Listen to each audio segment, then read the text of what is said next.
Okay, today's the end of day 3. We were able to get a half a day in on the foundation. I just wanted to show you a few things on how we go about doing it that will answer some questions for you right off the bat. So they've got a third of the block laid approximately, and here's a look at it. The way you go about doing it is you lay the corners up, and that gives them something to build to. So they'll build another corner there, and then they'll just run the block in between. You're shooting the corners with the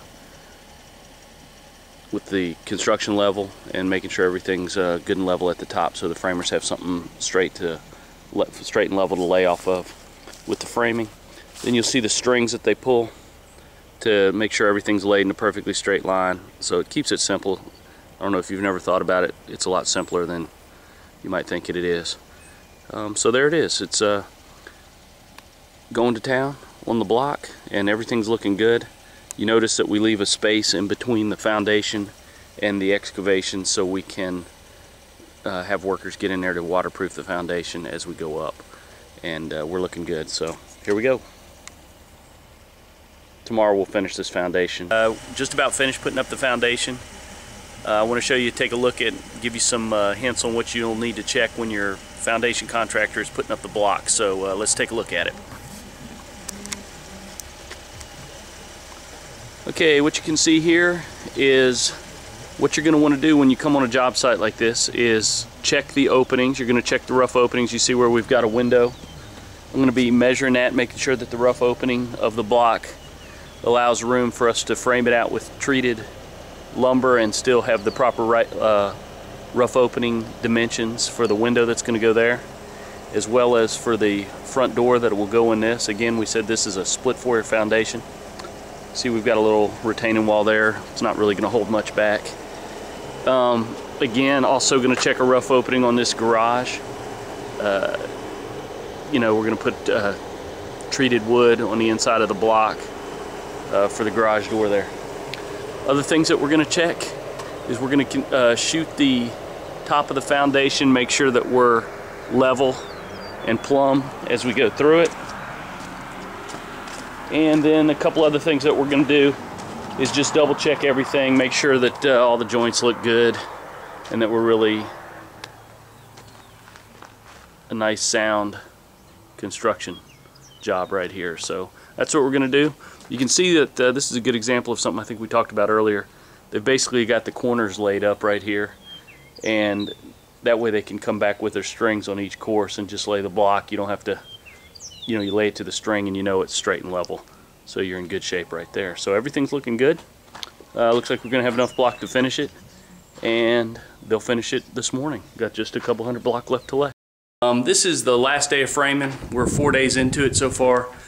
Today they'll wrap it up. They've got a little bit of sheeting left to put on the roof. They've got to set the windows and to do some punch out. So what I do at this point is I'll do a little pre-punch, and what I'm hoping to do here is find anything that I need them to make changes to, so while they're out here on their last day they can get it done real quick, and we'll all be on the same page. So what I'm going to go through and do is, one of the things is to mark the doors. For instance, if it's a case opener or whatever, I'll measure the door, write the size door that it is. For instance, this one right here is a 3/0 cased opening. 3/0 cased opening, so it's a 3/0 CO. I don't know if that shows up very well, but it's a 3/0 CO. And then what you'll do is you'll go through to another one. You'll mark hinge sizes or hinge sides on any door that has a swing to it. So for instance, this coat closet right here, the hinge side will be, let's see if this will show up. We'll mark the hinge side, and then we'll measure the door and write the door size. It'll swing out here into the hallway. That way everybody's on the same page with everything. I'll go through the whole house and do that. I'll also be measuring the doors, not only for the doors when we order the actual doors, but I'll be measuring the rough openings, making sure everything's good. Of course, the windows will fit. That's the framer's job. I'm not even going to fool with measuring those. I'll just look at the headers, make sure everything's put together properly, and we're all looking really good here. So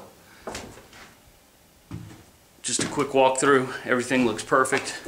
Show you a couple of little details. You see on a larger header like that, that's a 3050 twin, how you do the jack studs. There's 2 jacks on that,